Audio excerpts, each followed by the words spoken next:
Hey, how's it going, everyone? Joel here again with a little, not really an update, but this is going to be just kind of more like a casual video, right? I'm going to be dropping these for, I don't know, the foreseeable future, probably at least one a week. Just talking about different aspects of the games, different things like that. Kind of like a way for me to just talk about more of my design intent and some of the things I've been making and all that sort of stuff. So this week, this video, I want to talk about monsters, right?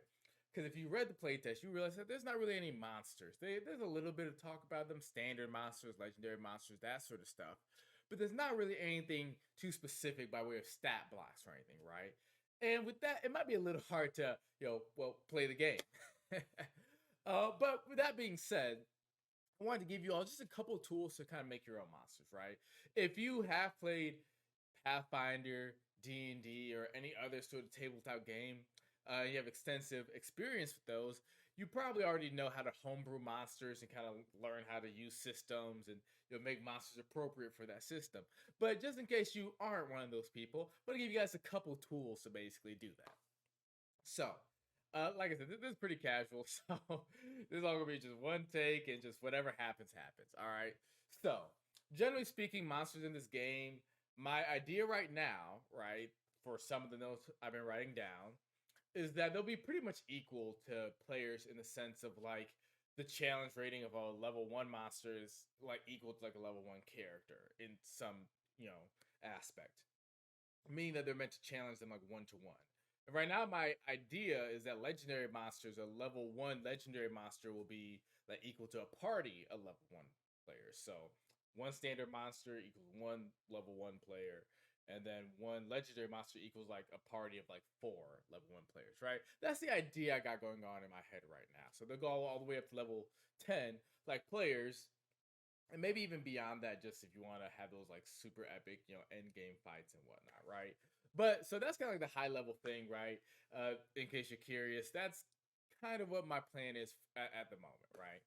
But so going into like the monsters and how to actually kind of design them, I got some tips for you guys. So when designing monsters of CR or challenge rating or level whatever I'm going to end up calling it, level 1 through 10, which is also what the player levels are, one of the first things is for their health.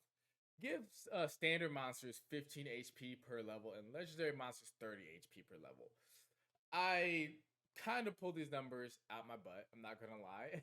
But there also was some thought, at least for the standard monsters. I imagine that the standard monsters are, and also legendary monsters naturally, will have more hit points than the standard player. But and we'll get into this a little bit more later. I think they won't be able to dish out as much damage though, right? I think the three sort of I'll get into it later. Right, let's keep it going, right?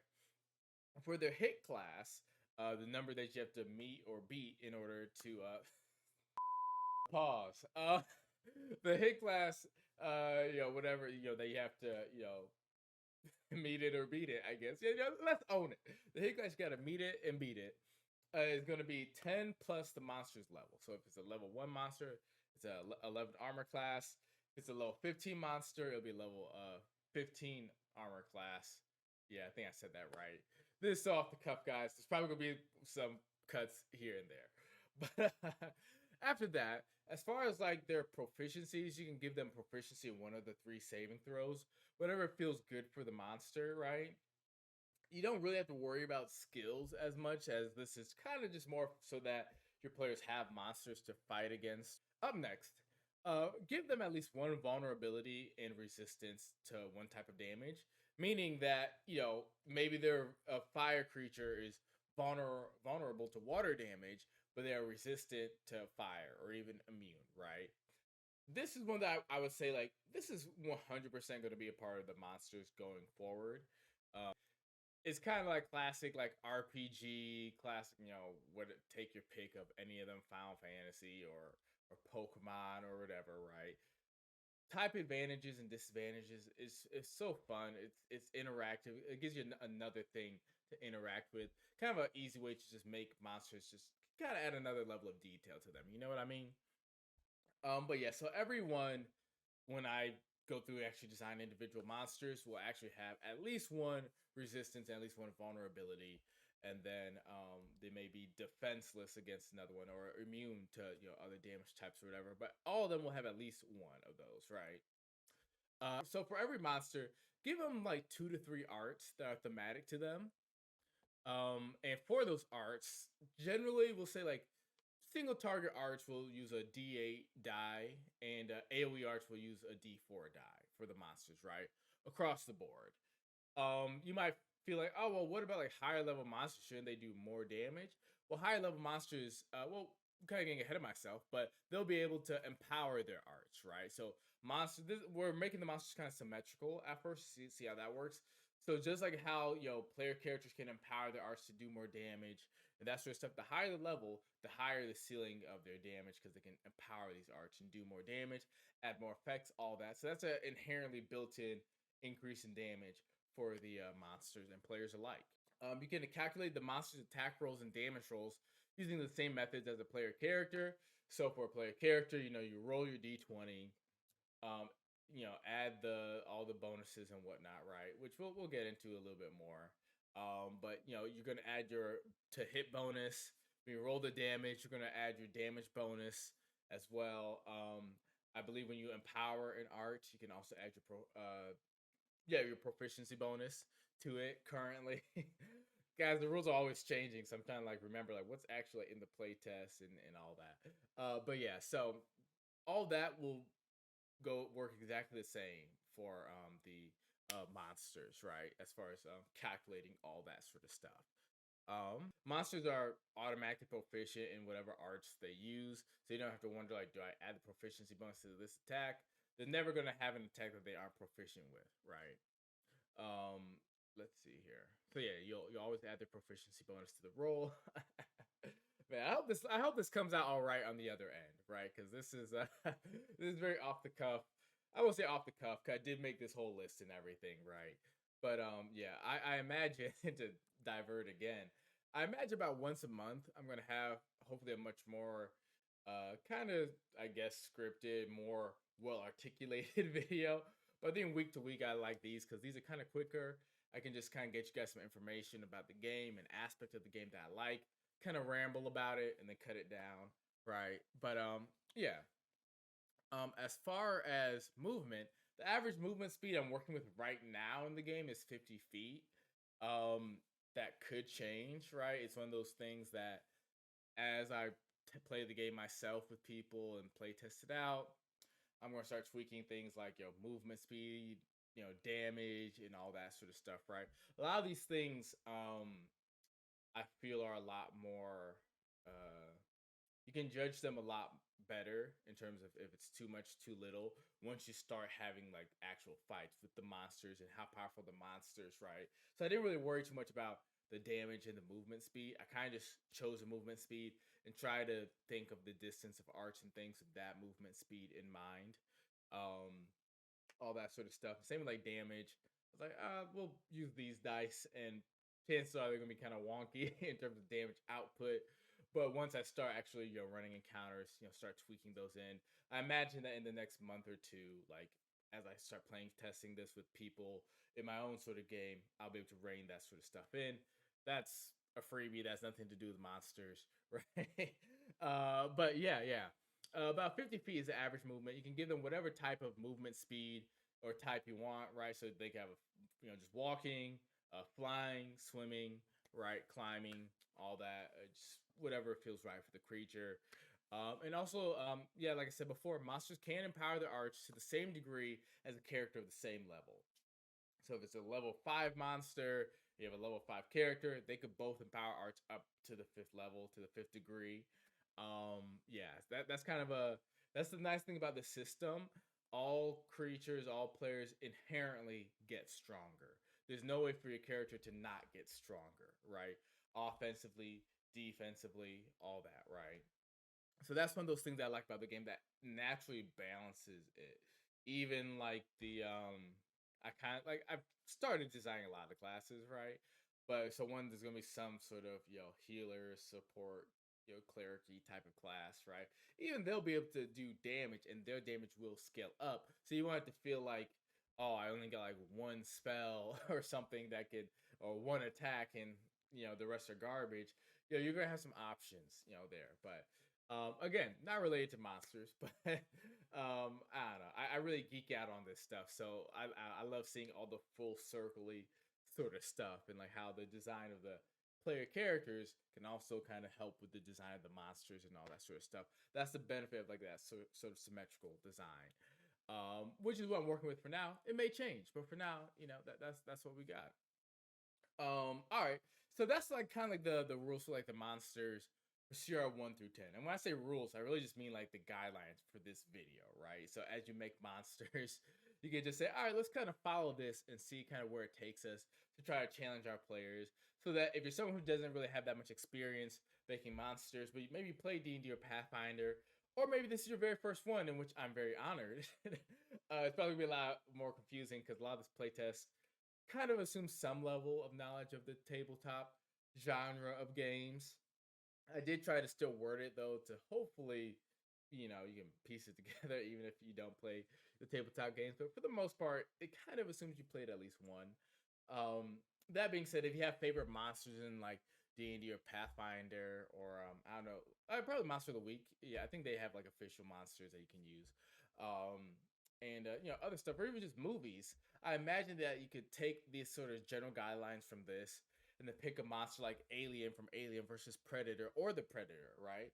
And maybe they have an art that can make him turn invisible, or an art where they do like that little like for the Predator, the little laser blasting the guy in the claws, right? All those would be arts, right? For a dragon, their breath weapon, their bite, their claws, tail attack, those would be arts, right? And the dragon would be proficient in flying and walking and maybe even burrowing or swimming, depending on the dragon, right? Those will all be arts. You have goblins with arrows and daggers, or even hey, maybe explosives of some kind, or poison tipped arrows, right? Stuff like that. All those are arts. I think with this sort of like single target D8 AoE D4, I think it all works pretty well, pretty seamlessly. For the stronger monsters, right? They'll be able to empower these, and the dragon can do even more powerful breath weapon, right?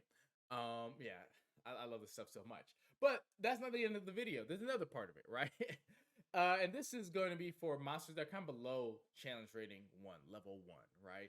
Because going up against monsters that are kind of equal to your players all the time might be a little difficult, a little daunting, especially at first level, right? That'd be a very deadly. And at this level, your characters are very very powerful, right? It's almost like it's almost like not like year one Batman per se, but like maybe like after year one Batman, right? Or like after that first year of like I don't know Spider-Man having his powers, getting more used to it, right? He knows how strong he is. He has a better feeling for his spider reflexes. Like you guys haven't just stumbled across your powers. Your characters are already pretty like supernatural in a lot of ways, as the arts will like show you, right? When you look at the arts for them, the warrior can swing their blade so much that they create a little tornado around them, right? So your characters are very very powerful. And I would liken them more to like a to be like a Naruto sort of term on it. I would say like they're probably closer to like tuning than like a Genin or like in the Ninja Academy. Like they can go on full fledged missions, right? A lot of ninjas are tuning.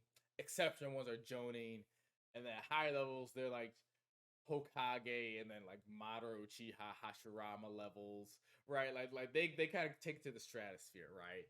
Or or like you're like for like One Piece fans, you guys like Grand Line pirates, right? Like solid Grand Line pirates, maybe like early Grand Line, but like you're definitely out of East Blue out of this point, right? And then I'm mostly caught up in the show, but no spoilers. Don't worry, no spoilers. But I would say like you're pretty much like level 10. You're like I want you to feel like Emperor of the Sea worthy, in terms of power level, if not higher, right? These are going to be monsters you can throw at your players a lot more of, and your players will be able to dispatch them in groups, have to worry a lot less about damage from these guys, right?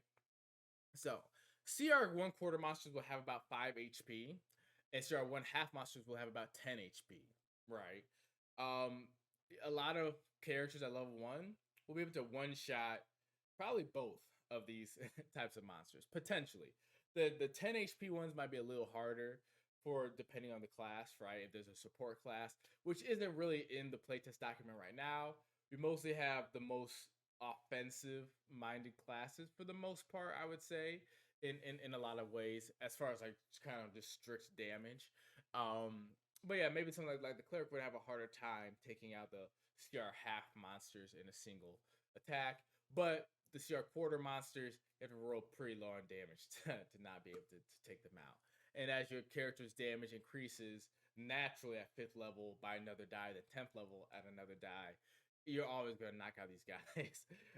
You know what I mean? In one hit, which is as it should be. At a certain point, you get so strong, the small fries, you can dispatch them without thinking about it, right? So that's the inspiration for how that's built. For the hit class, right now I'm just going to kind of make it static. It could change, but CR half monsters have a 10 armor class, and CR quarter monsters have an 8 armor class or hit class. I play so much D&D. I like hit class better because sometimes like you don't even have armor, right? You might be just a very agile character, or it might be your armor kind of protects you from damage, but also you might just move out the way, right? And also the monsters, right? Monsters might not, sometimes you just roll so low that's like you didn't hit them, you just like they just dodged out the way, right? That's how I like hit class better, because just see if you can hit, not if you can beat their armor. Not everybody wears armor. Um, After that, generally speaking, give your CR one quarter monsters and half monsters a lower overall stats than the stronger monsters, right?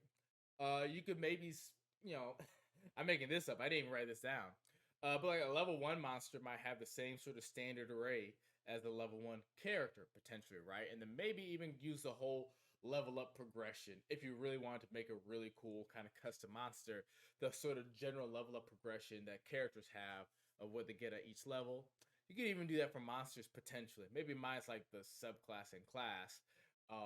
Their class would just be whatever monster, like they're a dragon, I guess is their class. I guess the subclass would be like you're like a red dragon, I guess. But yeah, overall, like the quarter monsters and half monsters will have generally lower stats, meaning that they're gonna have a lower chance to hit, generally lower damage, right? Um, yeah, and then a lot of the other stuff is the same. One vulnerability, one resistance, right? 2 to 3 arts that are thematic. Um, oh, actually, so yeah, that's another thing. These guys will not have proficiency bonuses because they are not level 1, right? Which is another cool thing about the design. The level 1 monsters and characters, you get proficiency bonuses because you have kind of ascended to this extra level of power and expertise. So quite literally, monsters beneath that are of a lower tier of character, of a lower power level of category of creature, right? So they won't be able to add a proficiency bonus to their attacks to hit, right? So it's going to be completely dependent on their role and their stats, right? Stat bonuses, which again means that as your characters get more powerful, these monsters are going to become more and more irrelevant, which is good, right? We want low level monsters to become irrelevant to signify your character's power level just going through the roof, right? The fun thing about this is like, yeah, it might be kind of pointless at a certain point to just throw out like CR half and quarter monsters, but you can use them still as minions, right? They can still maybe put out a little bit of damage, right? But yeah, so the goal is like as they get stronger, you can feel like the Straw Hats or even like Spider-Man or Batman going into a warehouse of villains of just kind of like runs for like standard guys like guns and things like that. It's like, hey, I'm Spider-Man. This is just another day. I'm Batman. This is just another day. Like this isn't Bane. This isn't like Clayface, right? This isn't Mr. Freeze or anybody that may be a bigger threat. These guys I can handle. You know what I mean? And we want your players to be able to feel like that. And then when you do fight one of those guys or Solomon Grundy or somebody, you're like, okay, I gotta focus. This could be a pretty difficult fight, right? So that's where the monsters of the equal level of your characters can come in. And the goal would be that like your players probably could fight a creature who's like 1 or 2 challenge ratings higher, but I want every level of power to feel very significant for kind of both, so that it's like as you grow, it's like, oh yeah, like I'm in a literal new class of power as we go up and up and up.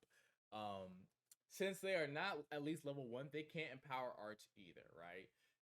Which goes into the whole lore of the chambers of power or whatever I ended up calling them. Because again, guys, there's so many names and things that I'm constantly tweaking and changing. So like, maybe this sounds cooler, right?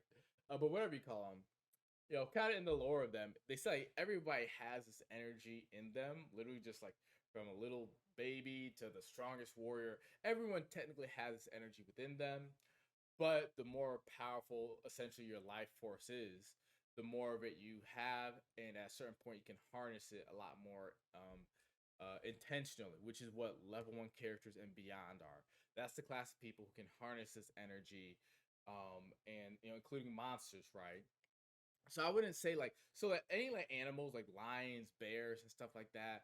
That all that I would say is like less than challenge rating 1, right? But once you're starting to get into more like mythical creatures and things like that, I would say that's like where like the challenge rating 1 and beyond kind of hits, right? These creatures who can tap into these pools of energy or whatever, and utilize their focus and mana. But yeah, after that, the most important rule, guys, is have fun. If you guys can't tell already, I'm having fun just naming these techniques of these characters and what the effects do. And really, like, I already feel like this. I got even more exciting things to do with these arts. Like, this is just like the first sort of like level of their design. I got more things I want to do with them. But so when you're designing these monsters, have fun with them. Create wacky stuff. Think of like all the cool things you could do with a fire elemental, right? Or maybe they just have like some sort of like oven move where like just any enemies within like a big radius just suddenly take fire damage, or they can throw a fireball or like throw a pillar of fire or something like that, right?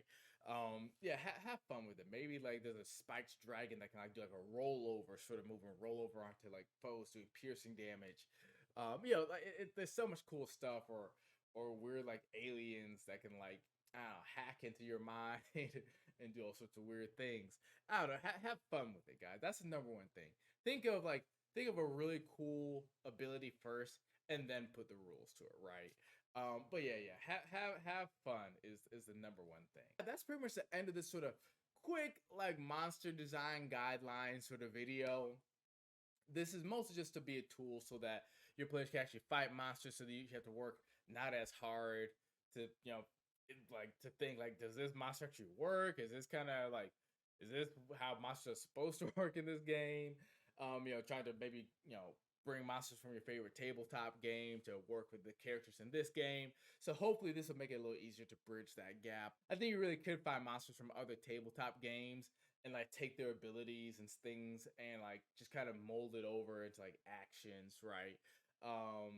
Quick actions, full actions, epic actions as art and all that sort of stuff. Yeah, I think it'd be like relatively simple. At least that's my hope. I don't know, maybe I didn't think about it long enough. But yeah, guys, with that's it. So yeah, happy play testing.